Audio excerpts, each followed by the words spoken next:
So recently there's been a little debate popping up on my Twitter timeline comparing the events of this past RLCS Winter Major to the events of RLCS Season 6 Worlds, and some rather interesting points have been brought up to support both sides. It all started when T-Bates posted a poll asking which lower bracket run was more impressive, Team Queso's Winter Major run or C9's historic Season 6 Worlds run. At first glance, I kid you not, I laughed in my chair. How could anyone possibly think that Queso's run was even close to C9's run? I mean, no disrespect to Queso, they played incredible and against some incredible teams, but they didn't win the event.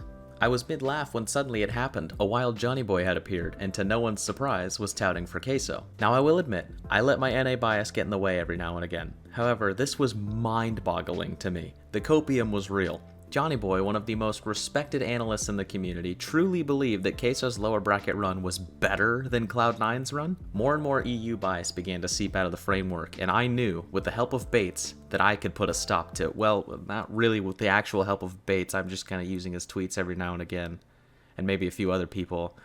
They'll understand. Before I get into this, I want to point out two things. One, this is just for fun. Please try your hardest not to be a Fortnite kid in the comments. Try your absolute best not to insult the players, the orgs, the community members, the creators, each other, and Johnny. Friendly debate is one thing. Name calling and bullying is another. Just keep that in mind. And secondly, I have a section in here dedicated to counter arguments, so before you start typing out a rebuttal without listening to the rest of the points I make, just listen to what I have to say about counter arguments. Anyway, the first reason why Cloud9's run is much more impressive than Queso's run is pretty obvious. They won. No ifs, ands, or buts about it. Cloud9 went the distance and won Season 6 Worlds from the lower bracket. And they didn't just win easily either. They had to fight off some of the best talent in the world at that time. We're talking NRG, Weedem Girls, Flipside, and even the Chiefs, who are on an absolute tear during that tournament, and arguably was one of the best, if not the best, Oceania team we've ever seen. Cloud9 wasn't even slated to do well, but here they were in the grand finals against arguably the best Rocket League roster of all time and back-to-back world champions, Dignitas. But something magical happened. C9 won a series. It was the first series Dignitas had lost all season, and after that, Squishy, Torment, and Gimmick smelled blood in the water and attacked, winning the second series and securing the title with an overall 8-2 against the dynasty of Dignitas. Secondly, the stakes of the event were much higher than a simple major. You can argue about the first LAN with fans in 2 years would have high stakes, sure, but this is RLCS Worlds we're talking about. You only get one shot per season at this, as compared to 3 times a season for a major. I mean, come on guys, it's Worlds. It's the biggest RL event of the year, every time. And my final reason in support of C9 is that this season was groundbreaking for competitive Rocket League. Season 6 started the trend of more mechanical players getting flashier and creative with their plays.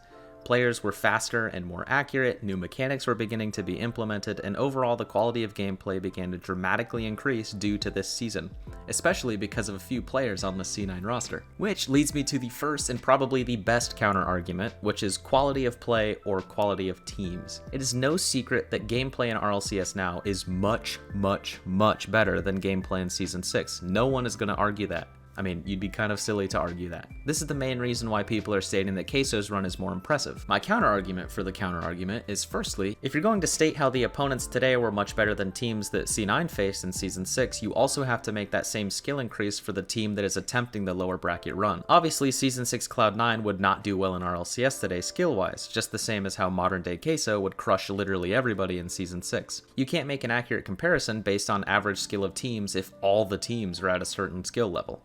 I'm going to call this the impressiveness scale. I'm now Mark Robering this crap. Here is a figurative level of average RLCS team skill in Season 6, and I'll throw C9 in right here. And then we'll compare it to the average skill of RLCS teams today and put Queso right here. Obviously, there is a big skill gap, but if we account for the fact that every team has made these improvements and adjust for inflation, which is a perfect analogy for this, we'll find that a simple equation occurs. C9 was facing teams that were the highest possible skill they could be at that time and were just as skilled, which is equal to Queso facing the teams that were the highest possible skill they could be at that time and they were just as skilled. Meaning if we take out the factor of time, Queso equals C9. Wait, hold on. If we take out the factor of time, we can see that C9 was facing world-class talent and Queso was facing world-class talent. My point is you can't make this argument because the skill increase is a factor of 1 to 1. We see examples of these debates taking place in real sports too, the classic Jordan versus LeBron debate, and we all know who's winning that one. Asphira. You can't account for skill because the players today are much better than the players in the 90s, so instead you need to turn to the records, in which we return to the first point I made about C9. they won. Another argument I've seen is that C9's run is more memorable while Queso's was more impressive, and I see what the point is trying to say, but in that same regard I point you to the things I stated in the last counter argument. Competition changes and evolves constantly, and in esports those changes happen much quicker. Dignitas in seasons 4 through 6 was the best team in the world undoubtedly, but a 4 seed from today would destroy them. You can't make skill-based comparisons when the game changes so rapidly. This isn't to take away from Queso's run, those guys are absolutely nuts and I'm excited to see them continue to do well in RLCS. I personally just think that the two aren't even comparable. Season 6 Worlds and the Cloud9 run will be remembered for a very long time, and while we know it now, in 2 to 3 years the things memorable about the LA Winter Major will be the crowd, JNAPs in Chicago getting their first LAN dubs, and a run that could have been. And if that still isn't enough for you, this tweet is from Rise. You know, the guy that scored the most goals and led Queso to that run. Just, throwing that out there. Hey, thank you so much for watching this video. Obviously this is a little different than the normal stuff I do, but I figured it'd be fun to try and, do something new. You should also consider following me on Twitter because I post a lot of stuff on there about RLCS and I'm usually pretty active, especially on the weekends and during RLCS events. Anyway, if you enjoyed this type of content, you should consider subscribing. It's free and you can always unsubscribe later, and I should have a new Nutshell video coming out within the next couple of weeks. I'm very excited for that, and I will see you guys later. Peace.